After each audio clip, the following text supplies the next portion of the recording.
बुद्ध, धम्म आणि संघ या तीन रत्नांना प्रथमतः त्रिवार अभिवादन करतो. बोधिसत्व डॉक्टर बाबासाहेब आंबेडकर यांच्या समग्र धम्मक्रांतीमध्ये जीवनाच्या शेवटच्या श्वासापर्यंत समर्पित राहून आजच्या या मंगलमय प्रसंगी बावस्कर परिवाराच्या या निवासस्थानी संपन्न होत असलेल्या या धम्मसंस्काराच्या निमित्ताने उपस्थित पूजनीय भिक्खू संघ, भिक्खू संघामध्ये स्थानापन्न असलेले पूजनीय भिक्खू सुगतबोधीजी महाथेरो, पूजनीय भिक्खू धम्मबोधीजी थेरो, पूजनीय भिक्खू नागसेनजी भंते आणि आपण सर्व धम्म उपासक, धम्म उपासिका, लहान बालक आणि बालिकांनो, सर्वप्रथम आपल्या सर्वांप्रती मी मंगल कामना, मंगल आशीष अर्पण करतो आणि आजच्या या विशेष धम्मसंस्कार कार्यक्रमाच्या निमित्ताने संपन्न होत असलेल्या या परित दिसणेच्या निमित्ताने आपल्या सर्वांच्या हित सुखाकरिता एका महत्त्वाचा उपदेश तुम्हाला देतो. उपस्थितांनो, तथागत सम्यक संबुद्धांनी केलेल्या उपदेशांमध्ये सर्वाधिक महत्त्वाचा उपदेश जर बुद्धाने जो कोणता केला असेल तर तो स्त्री बाबतीमध्ये आहे. स्त्रियांच्या बाबतीमध्ये सुद्धा भगवान बुद्धांनी अनेक उपदेश केले. म्हणजे जेवढे उपदेश पुरुषांसाठी आहेत त्यापेक्षाही अधिक उपदेश स्त्रियांकरिता केलेले आहेत. कारण आपण पाहतो की भगवान बुद्धांचा जो काळ होता त्या काळामध्ये स्त्रियांचा सामाजिक दर्जा हा खालावलेला होता. स्त्रियांना कोणत्या प्रकारचे धार्मिक अधिकार नव्हते. परंतु भगवान बुद्ध हे पहिले असे महामानव आहेत, पहिले असे धर्मसंस्थापक आहेत की ज्यांनी स्त्रियांना धार्मिक अधिकार बहाल केले, धार्मिक स्वातंत्र्य बहाल केलं. तो इतिहास तर आपल्या सर्वांनाच माहिती आहे की भगवान बुद्धांनी महाप्रजापती गौतमी, यशोधरा आणि त्यांच्या समवेत आलेल्या 500 शाक्य स्त्रियांना प्रवज्जा दिली, भिक्खुणी संघाची स्थापना केली आणि पहिल्यांदा या पृथ्वीवरती स्त्री जातीला धार्मिक अधिकार प्राप्त झाला की ज्याप्रमाणे पुरुष सुद्धा ध्यान, मनन, चिंतन करून दुःखमुक्त होतात, धार्मिक सुख प्राप्त करतात, त्याप्रमाणे स्त्री सुद्धा तेवढीच बलवान आहे, स्त्री सुद्धा तेवढीच शक्तिमान आहे. ती सुद्धा पुरुषांप्रमाणे ध्यान, मनन, चिंतन करून धार्मिक आचरण करून ती सुद्धा सुखी होऊ शकते, ती सुद्धा दुःखमुक्त होऊ शकते. हे भगवान बुद्धांनी सिद्ध करून दाखवलेलं आहे. त्यामुळे भगवान बुद्धांना स्त्रियांचे उद्धारकर्ते म्हणतात. भगवान बुद्धांना स्त्रियांचे कैवारी म्हणतात. कारण ज्या काळामध्ये भगवान बुद्धांनी स्त्रियांना प्रवज्जा दिली, भिक्खुणी संघाची स्थापना केली, त्या काळात स्त्रियांकडे म्हणजे स्त्री जातीकडे पाहण्याचा समाजाचा दृष्टिकोन हा अतिशय हीन होता. अतिशय हीन म्हणजे अगदी ज्याला म्हणतात की अतिशूद्र, अतिशूद्र म्हणायचे स्त्रियांना. कोणता सामाजिक अधिकार नाही, धार्मिक अधिकार नाही, कोणताच अधिकार नाही. परंतु हे सर्व अधिकार आणि हक्क भगवान बुद्धांनी स्त्री जातीला बहाल केलेले आहे. त्यामुळे भगवान बुद्ध हे स्त्रियांचे कल्याण करते आहेत, स्त्रियांचे हितचिंतक आहेत. त्यामुळे बौद्ध धम्मात सुद्धा जेव्हा आपण साहित्यांचा अभ्यास करतो, एक स्पेशल पुस्तकच आहे, थेरी गाथा नावाचं आहे ना. थेरी गाथा नावाचं एक पुस्तकच आहे की ज्या पुस्तकांमध्ये बुद्ध काळामध्ये होऊन गेलेल्या विविध भिक्षुणींचे म्हणजे विविध स्त्रियांचे वचन आहेत की ज्या वचनांमध्ये ते स्वतःचा उल्लेख करतात, स्वतःचा अनुभव व्यक्त करतात आणि बुद्धांचा गुणगौरव करतात. तर बघा, थेरी गाथा तुम्ही पुस्तक वाचा तेव्हा तुम्हाला समजेल की भगवान बुद्ध स्त्रियांच्या बाबतीमध्ये कसा दृष्टिकोन ठेवत होते. त्यामुळे आपल्या सर्वांना स्त्रियांच्या बाबतीत ज्या काही म्हणजे जे काही तत्वज्ञान बुद्धाने विशद केलेलं आहे ते तत्वज्ञान सुद्धा आपल्याला माहीत असणं गरजेचं आहे. हे सर्व सांगण्यामागचा उद्देश आज हा आहे की आज बघा महिलांची संख्या जास्त आहे. त्यामुळे महिलांना विशेष की हे जे तत्वज्ञान आहे बुद्धांचं तत्वज्ञान ते आपल्या सर्वांसाठी फार लाभदायी आहे. आता सध्या आम्ही जेव्हा समाजामध्ये फिरतो तर समाजामध्ये फिरत असताना आम्हाला स्त्रियांच्या बाबतीमध्ये वेगळे चित्र पाहायला मिळते. आम्ही पाहतो की आजची जी स्त्री जात आहे, स्त्रिया ज्या आहेत हे बहुतांश अंधश्रद्धेमध्ये फसलेले आहेत, अंधभक्तीमध्ये फसलेले आहेत, मिथ्या दृष्टी, मिथ्या संकल्पनेमध्ये, मिथ्या विचारांमध्ये अडकून बसलेले आहेत. हजारो वर्षांपासून म्हणजे त्यांच्या मेंदूंवरती अशा जुन्या चालीरीती रूढी परंपरेचा असा पगडा आहे.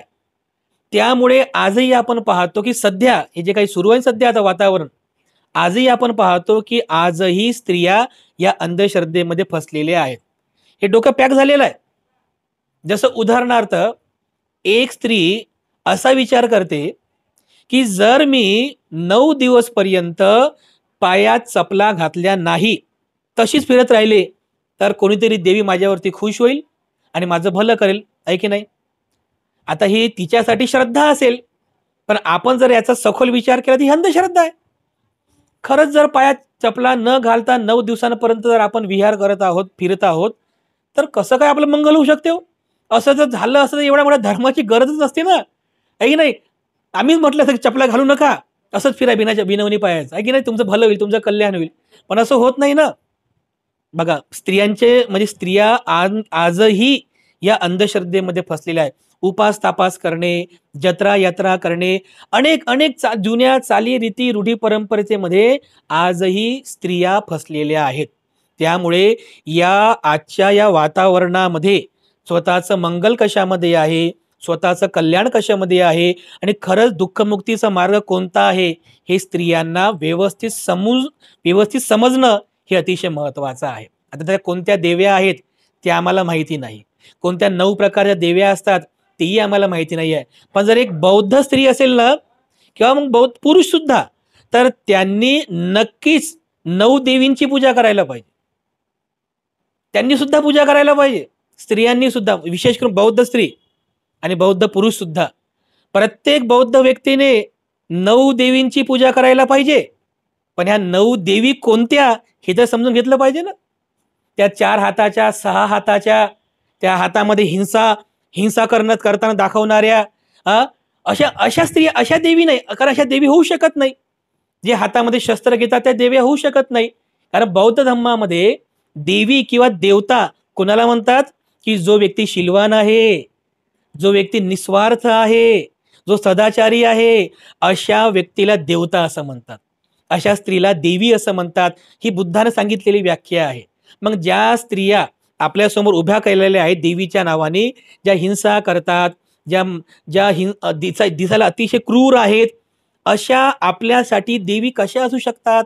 त्यामुळे सुरुवातीला आपण या सगळ्या अंधश्रद्धा सोडायला पाहिजे आणि आपण ज्या तत्वज्ञानामध्ये जगत आहोत, आपण ज्या विचाराने प्रेरित आहोत, त्या विचारधारेला अनुसरून आपल्या पुढे स्त्रियांचा एक आदर्श असला पाहिजे. 9 स्त्रिया आपल्यासमोर, 9 स्त्रियांचा आदर्श असला पाहिजे की ज्यांचा आदर्श आपल्यासाठी नक्कीच कल्याणकारी असेल. तर बघा, पहिली स्त्री, पहिली देवी आपल्या सर्वांसाठी, पहिली जी देवी आहे ती आहे भगवान बुद्धांना जन्म देणारी राणी महामाया. आपल्यासाठी पहिली देवी आहे.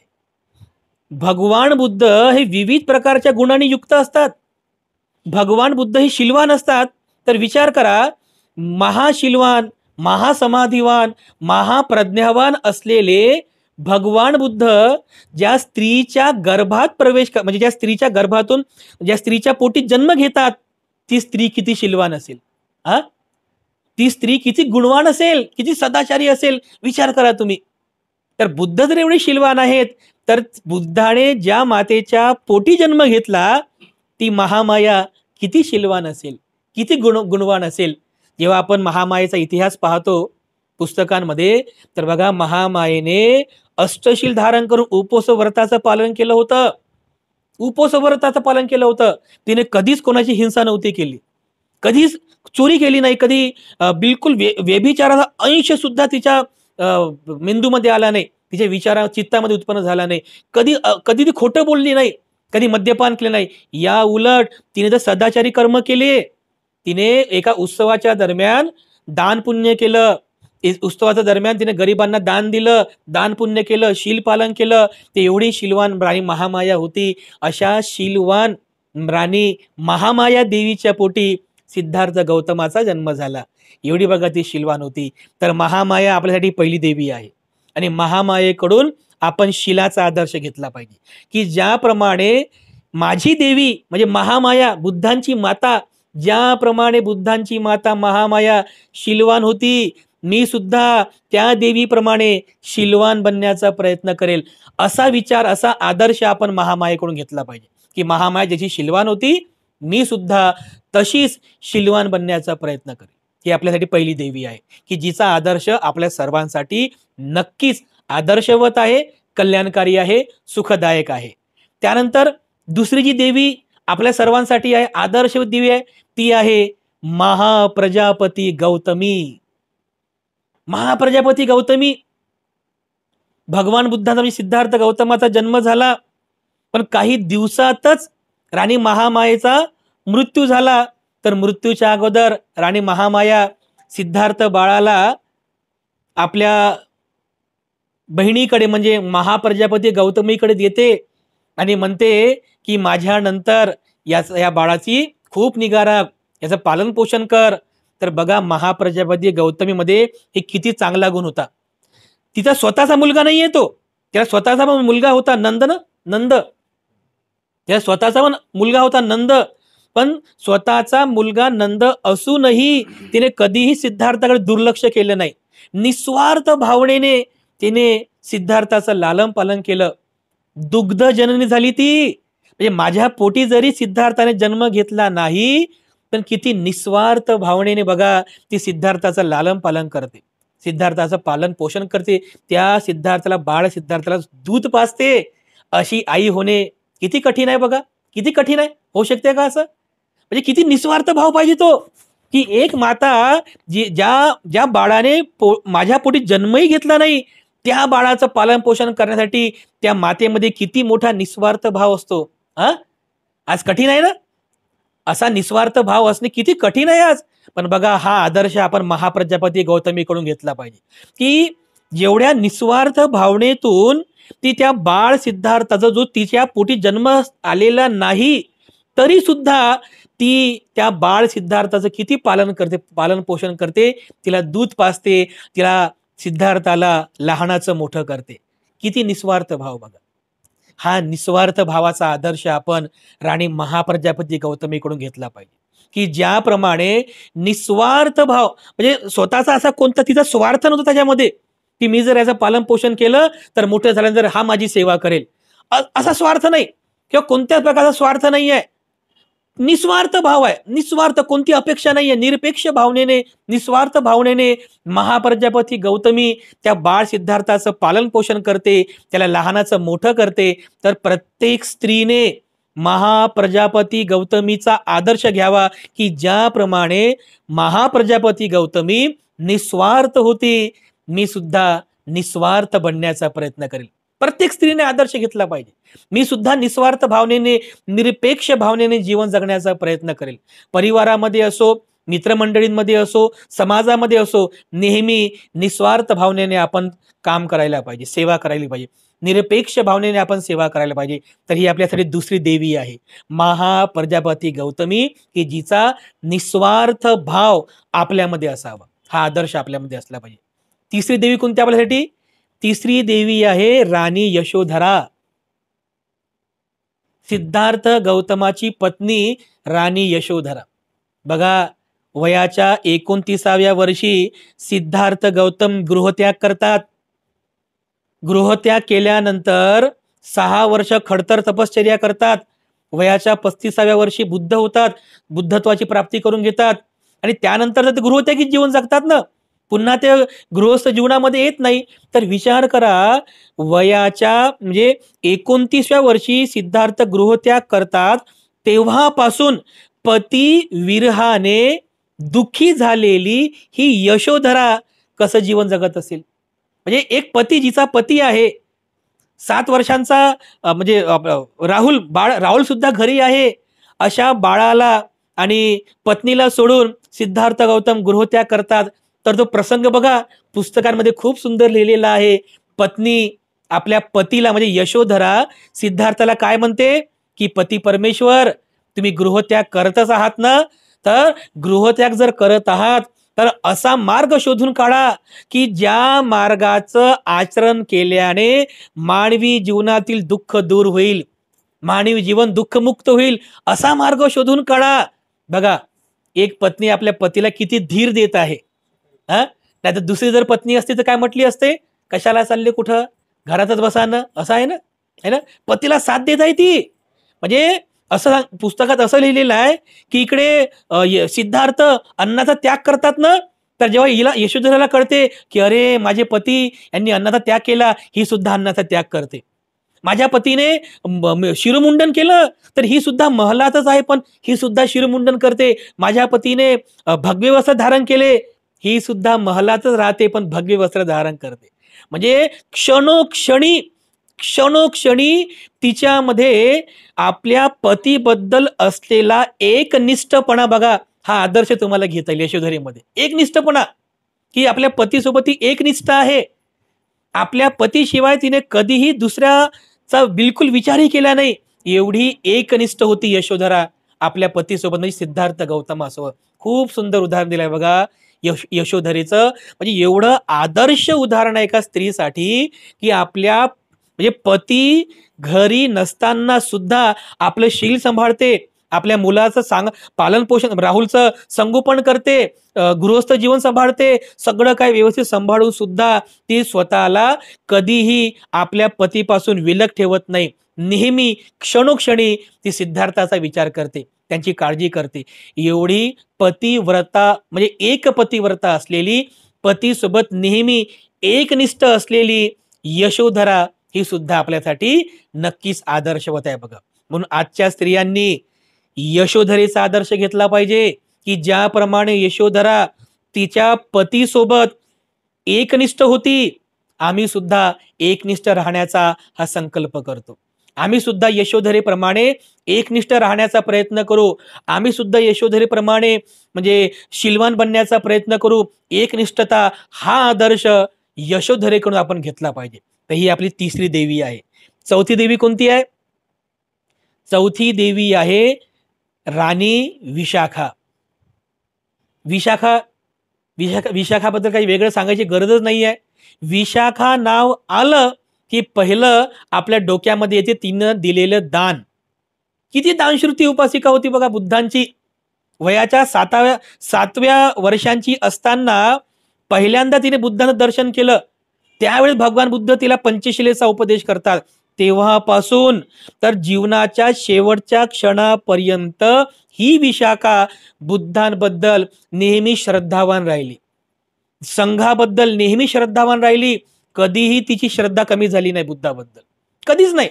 जरी लग्नानंतर ती एका जैन परिवारामध्ये गेली, जे महावीराला मानणारे होते, जैन परिवारात गेली, पण तरी सुद्धा राणी विशाखा म्हणजे जी विशाखा होती तिची बुद्ध धम्म संघाबद्दल यनकिंचितही श्रद्धा कमी झाली नाही. हा आदर्श स्त्रियांमध्ये असला पाहिजे. हा आदर्श म्हणजे थोडा जरी अप्रिय प्रसंग आला रे आला की लगेच बघा श्रद्धेवरती घात होतो. म्हणजे अशा मी बघितलेलं आहे. एखादा अप्रिय प्रसंग जीवनामध्ये आला की लगेच आपण म्हणायला सुरुवात करतो की काय मी एवढं केलं तेवढं केलं, माझ्यासोबत असं का घडलं वगैरे वगैरे आपण म्हणतो. श्रद्धा कमी होते.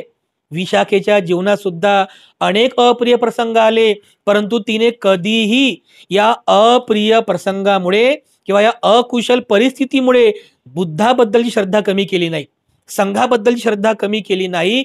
एवढंच काय तर तिने पूर्वाराम कुमाराचं एक विहार, तिथे विहार बांधलं आणि पूर्वान्न कुमाराचं ते विहार, त्याला पूर्वाराम म्हणायचे, ते विहार भिक्खू संघाला दान दिलं.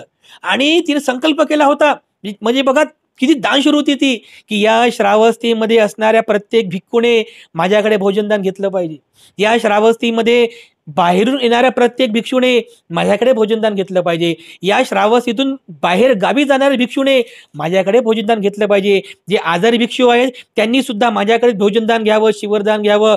त्या आजारी असलेल्या भिक्षूंची सेवा करणारा जो सेवक असेल त्यांनी सुद्धा आमच्याकडे भोजनदान घ्यावं. भिक्षूंनी सुद्धा आमच्याकडे भोजनदान घ्यावं. बघा, भोजनदान देण्यासाठी किंवा दान पुण्य करण्यासाठी ही विशाखा किती महान त्याग करते बघा. दानशूर महाउपासिका होती विशाखा.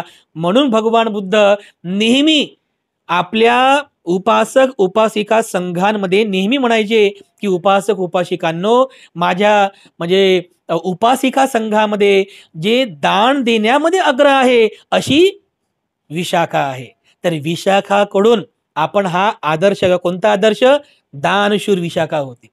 नेहमी तिने संघाला दान दिलं, भोजनदान दिलं, चिवरदान दिलं, गिलान पच्चयाचं दान म्हणजे औषधीचं दान दिलं, शयनासनाचं दान दिलं. चतुपच्चय दान दायिका झाली ती, चतुपच्चय दान देणारी दायिका झाली. तर हा आदर्श, विशाखेचा आदर्श आपण नेहमी घ्यावा. तिच्यामधला दानशूरतेचा आदर्श घ्यावा.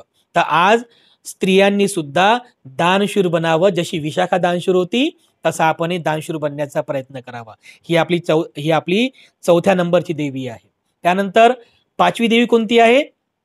कोणती आहे 5वी देवी? मा जिजाऊ. मा जिजाऊ ही सुद्धा आपल्याला देवी समान आहे. की बघा, मा जिजाऊने शिवबा म्हणजे छत्रपती शिवाजी महाराजांना किती चांगल्या प्रकारचे संस्कार दिले. म्हणजे तो जो काळ होता, ज्या काळामध्ये शिवाजींचा जन्म झाला, छत्रपती शिवाजींचा जन्म झाला, तो जो काळ होता तो काळ गुलामीचा काळ होता. स्वतःचं स्वतंत्र अस्तित्व नव्हतं. पण अशाही काळामध्ये एक माता बघा, मा जिजाऊ आपल्या शिवबाला किती चांगले संस्कार देते. जरी तो काळ तलवारीचा असेल, तो काळ शिक्षणाचा नव्हता, पेण्याचा काळ नव्हता, तो काळ युद्धाचा होता. हातात तलवार घेऊन स्वतःचे हक्क अधिकार प्रस्थापित करण्याचा तो काळ होता. पण त्या काळात बघा, एक स्त्री म्हणजे मा जिजाऊ आपल्या शिवबाला किती मोठा संकल्प देते, त्याच्यासमोर आदर्श निर्माण करते.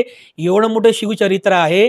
जर एखाद्या व्यक्ती शिवचरित्र वाचेल ना, शिवाजी महाराजांचं, छत्रपती शिवाजी महाराजांचं जेव्हा चरित्र आपण वाचू तेव्हा तुम्हाला समजेल की छत्रपती म्हणजे शिवाजी महाराजांना घडविण्यामध्ये कोणत्या देवीचा हात होता? मा जिजाऊ, म्हणजे शिवबांची आई, शिवाजी महाराजांची आई मा जिजाऊ. मा जिजाऊचा सुद्धा प्रत्येक स्त्रियांनी आदर्श घेतला पाहिजे.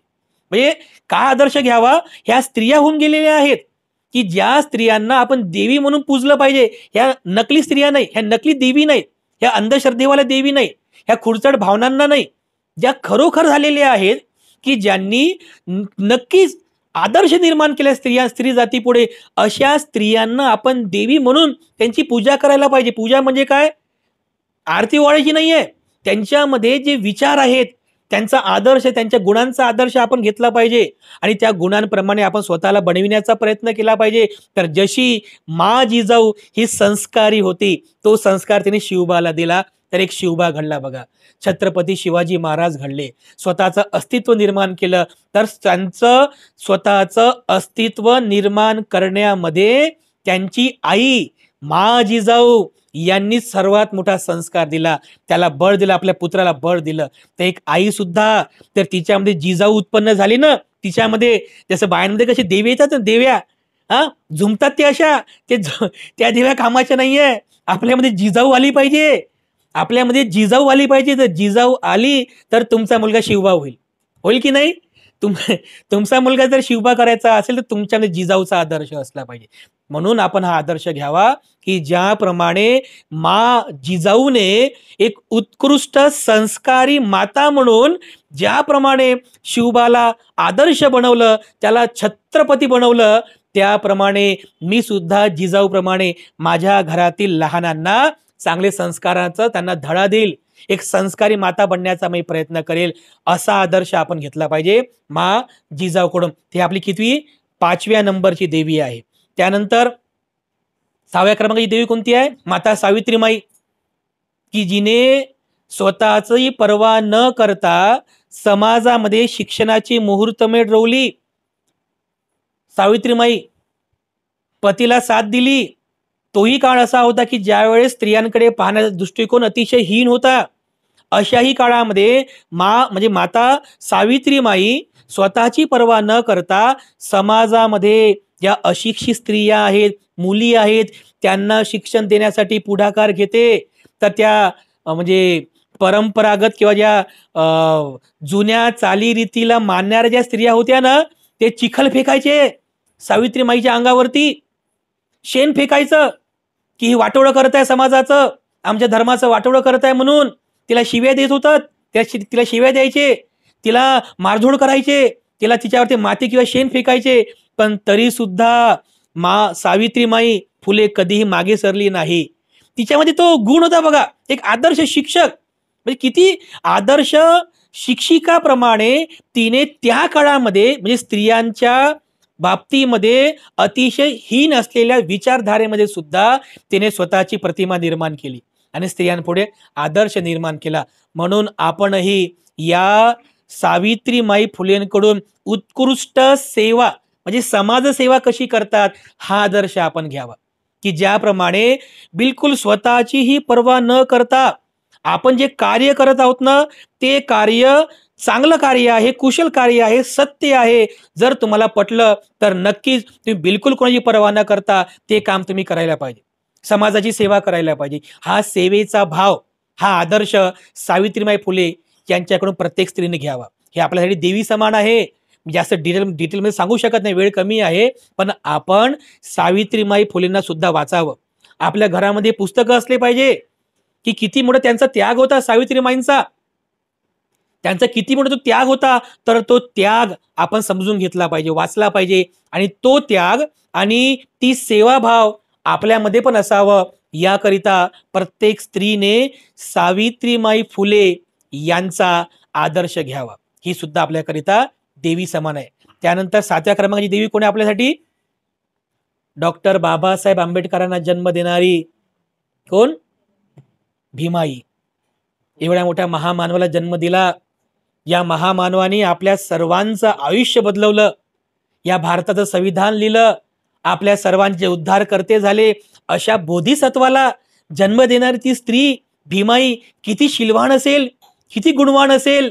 तर आपण नेहमी हा विचार करावा की बाबासाहेब आंबेडकरांना, एवढ्या ज्ञानी महापुरुषाला, एका बोधिसत्वाला जन्म देणारी स्त्री सुद्धा किती महान असेल, आहे की नाही? बाबासाहेबाला जन्म देणारी ती भीमाई आपल्या सर्वांसाठी नक्की आदर्श आहे. भीमाईकडून सुद्धा आपण आदर्श घ्यावा की अशाच प्रकारची संतान, ज्याप्रमाणे सपकाळ कुळामध्ये बाबासाहेबांचा जन्म झाला, एक आदर्श म्हणजे कोहिनूर हिरा ज्याला म्हणतात, एवढा ज्ञानी महापुरुष, असे ज्ञानी मुलं आपल्या घरामध्ये जन्मास यावे, अशा ज्ञानी प्रज्ञावान मुली आपल्या घरामध्ये जन्मास याव्या, याकरिता महामायेचा आपण आदर्श घेतला पाहिजे. ज्याप्रमाणे महामाया शीलवान होती, महामाया गुणवान होती, आपणही शीलवान आणि गुणवान बनण्याचा प्रयत्न करावा. तर ही सुद्धा म्हणजे भीमाई सुद्धा आपल्या सर्वांसाठी आदर्शवत आहे आणि भीमाईचा आदर्श प्रत्येक स्त्रीने घ्यावा. हा भीमाईचा आदर्श आपण सर्वांनी घेणं अतिशय गरजेचं आहे. त्यानंतर आपल्या सर्वांसाठी जिचा आदर्श वाचून आपण राहू शकत नाही, अशी आपल्या सर्वांसाठी आदर्श असे त्यागमूर्ती रमाई, 8व्या क्रमांकाची देवी आपल्यासाठी. त्यागमूर्ती रमाई, काय सांगावं रमाईबद्दल? दिवस कमी पडेल, जीवन कमी पडेल, एवढा मोठा त्याग एका पत्नीने केला, म्हणून तर तिला त्यागमूर्ती म्हणतात. त्यागाची मूर्ती माता रमाई झाली बघा. बाबासाहेबांच्या पश्चात सुद्धा एवढी गरिबी सहन केली, एवढी दरिद्री सहन केली, तरी सुद्धा ती मागे हटली नाही. संसाराचा गाडा जोमाने पुढे नेला, बाबासाहेबाला साथ दिली शेवटपर्यंत. रमाईचा आदर्श सुद्धा आपल्या सर्वांसाठी महत्वाचा आहे. आपल्यासाठी ती देवी आहे, देवी समान आहे की ज्याप्रमाणे संसारामध्ये होणाऱ्या म्हणजे संसार आहे, शेवटी सुख आहे, दुःख आहे, प्रिय अप्रिय घटना घडतातच. गरिबी असेल किंवा कोणत्या प्रकारची दरिद्री असेल, तरी सुद्धा अशाही परिस्थितीमध्ये एक पत्नी म्हणून रमाई आपल्या पतीला जोमाने साथ देते, पतीला साथ देते. किती मोठा आदर्श आहे, किती मोठा त्याग केलेला आहे. तर मी सर्वांना एवढंच सांगेल की आपण सर्वांनी आपल्या घरामध्ये रमाईला पण ठेवलं पाहिजे. रमाईचं पुस्तक वाचा सर्वांनी, की रमाईने कसा त्याग केला. कारण कदाचित कदाचित रमाई नसती किंवा रमाईचा त्याग नसता तर बाबासाहेब झाले नसते बांधवांनो. कारण बाबासाहेबांना बाबासाहेब बनवण्यामध्ये रमाईचा मोठा हात आहे. जर रमाईने त्याग केला नसता तर कदाचित बाबासाहेब आपल्या गृहस्थ जीवनाला सोडून समाजासाठी वेळ देऊ शकले नसते आणि आज आपल्याकरिता एवढे मोठे आदर्श झाले नसते. म्हणून बांधवांनो, विशेष करून स्त्रियांनी रमाईचा त्यागमूर्ती, रमाईचा आदर्श आपल्या डोळ्यासमोर ठेवावा, की जो त्याग रमाईमध्ये होता तोच त्याग आमच्यामध्ये पण असावा. सांसारिक जीवन जगत असताना त्याग असणं अतिशय महत्वाचं, अतिशय अतिशय महत्वाचं आहे. त्यामुळे त्यागमूर्ती रमाईचा आदर्श प्रत्येक स्त्रीने घ्यावा असं मला या ठिकाणी सांगायचं आहे. झाल्या 8 देवी आणि 9वी देवी कोणती असते सांगा बरं. आता सांग बरं बेटा, 9व्या क्रमांकाची देवी कोण आहे? 9वी देवी म्हणजे आई, जिने आपल्याला जन्म दिला, जिने आपल्याला हा मानवी जन्म दिला, ती आई. हा जो मानवी जन्म आपल्याला प्राप्त झालेला आहे, एवढा दुर्मिळ हा मानवी जन्म आहे. भगवान बुद्ध म्हणतात की हा मानवी जन्म दुर्मिळ आहे, मानवी जीवन अतिशय दुर्मिळ आहे. तर असा हा दुर्मिळ आणि अनमोल हा मानवी जन्म मला प्राप्त झाला कोणामुळे? अरे मातेमुळे. तिचा संघर्ष बघा, मातेचा संघर्ष बघा, की एक माता 9 महिन्यांपर्यंत, 9 महिने 9 दिवसांपर्यंत किती हाल अपेक्षा सहन करते, किती त्या प्रसूतीच्या वेदना, त्या कळा, किती शारीरिक वेदना सहन करते आणि आपल्या बाळाला जन्म देते बघा. पण कधीही ती कंप्लेंट करत नाही, कधी कंप्लेंट करत नाही की 9 महिन्यापर्यंत हे केलं, मी त्रास सहन केला, अमकं केलं, तमकं केलं. कधीच नाही. प्रेम करते आपल्या मुलांवरती, आपल्या मुलींवरती प्रेम करते. तर तिच्यातला हा संघर्ष आहे. आईमध्ये संघर्ष असतो. कारण आई आपल्याकरिता जेवढा संघर्ष करते किंवा पिता आपल्याकरिता जेवढी मेहनत करतात तेवढी मेहनत आणि तेवढा संघर्ष आपल्यासाठी कोणीही करत नाही बांधवांनो. म्हणून आपल्या आईचाही आदर्श आपल्यासमोर नेहमी उभा असला पाहिजे. आईचा आदर्श. आजच बघा मी व्हॉट्सअपला म्हणजे फेसबुकला एक बातमी वाचली बघा फेसबुकला, की एक आई घरामध्ये जेवढे पण कामं करते ना, भांडी धुणी असेल, कपडे धुणे असेल किंवा जेवण बनवणं असेल, पोछा मारणं असेल, स्वच्छता असेल, एक आई संपूर्ण घरातले कामं करते.